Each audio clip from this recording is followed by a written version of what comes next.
Hello, bachcho, let's read the question. When both essential floral organs, stamen and carpel, are present in a flower, we write dash in its floral formula. यहाँ बोला गया है कि जब दोनों floral organs, essential floral organs, स्टेमन और carpals flower में present होते हैं तो हम फ्लोरल फॉर्मूला में क्या लिखते हैं? यहाँ 4 ऑप्शंस दिए हैं, ए बी सी डी। हमें यहाँ पे डिफरेंट डिफरेंट नोटेशंस दिए हैं 4 ऑप्शंस में। हमें बताना है कौन सा नोटेशन जो है वो करेक्ट होगा। क्वेश्चन का की कंसेप्ट देखते हैं पहले। की concept of this question is, यहाँ बात हो रही है फ्लोरल फॉर्मूला के बारे में। Floral formula, this is the key concept of this question. सबसे पहले हम समझते हैं कि जो फ्लोरल फॉर्मूला है इसका मतलब क्या होता है। फ्लोरल फॉर्मूला ये एक नोटेशन है, दिस इज अ नोटेशन। और ये जो नोटेशन है ये नोटेशन रिप्रेजेंट करती है स्ट्रक्चर पर्टिकुलर टाइप के फ्लावर्स का। यहाँ पे फ्लोरल फॉर्मूला में ये रिप्रेजेंट करती है, फ्लोरल फॉर्मूला में यहाँ पे रिप्रेजेंट करते हैं स्ट्रक्चर को, स्ट्रक्चर। और यहाँ पे स्ट्रक्चर रिप्रेजेंट करते हैं एक पर्टिकुलर टाइप के फ्लावर का, particular type of flower, type of flower. तो यहाँ पे हमें पूछा गया है कि कौन सा नोटेशन यूज करते हैं जब असेंशियल ऑर्गन, स्टेमन भी प्रेजेंट हो, स्टेमन्स भी हो और कार्पेल भी हो। तो सबसे पहले हम देखते हैं स्टेमन्स और कार्पेल का मतलब क्या होता है।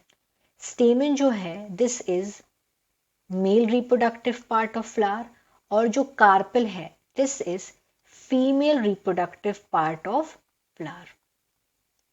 तो जब किसी फ्लावर में मेल और फीमेल दोनों पार्ट प्रेजेंट होते हैं तो उसको क्या, उसका फ्लोरल फॉर्मूला होगा। अगर पहले हम अगर सिर्फ मेल का देखें तो मेल का होगा ये नोटेशन होता है मेल का, फीमेल का होता है ये, दिस इज फॉर फीमेल।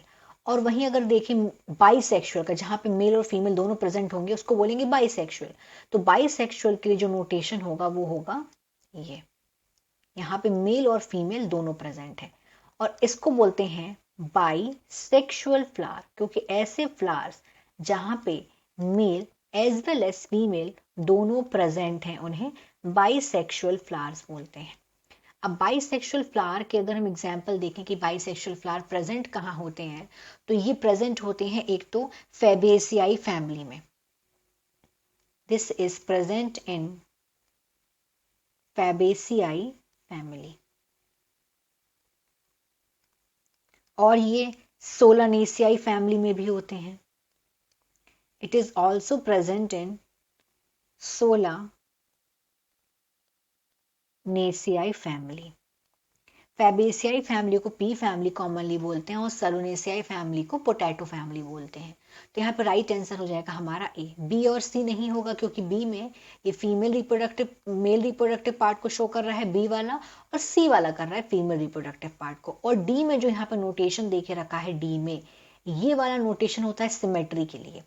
और जो प्लस वाला नोटेशन है कि जो प्लस साइन है वो रिप्रेजेंट करता है एंटीनोमॉर्फिक, एंटीनोमॉर्फिक, एक्टिनोमॉर्फिक।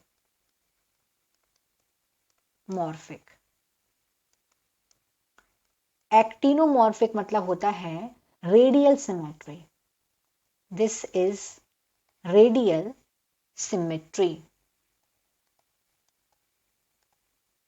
इसका मतलब रेडियल सिमेट्री होता है एक्टिनोमॉर्फिक का। So here in this question the final answer is A. Hope you understood it well. Best of luck.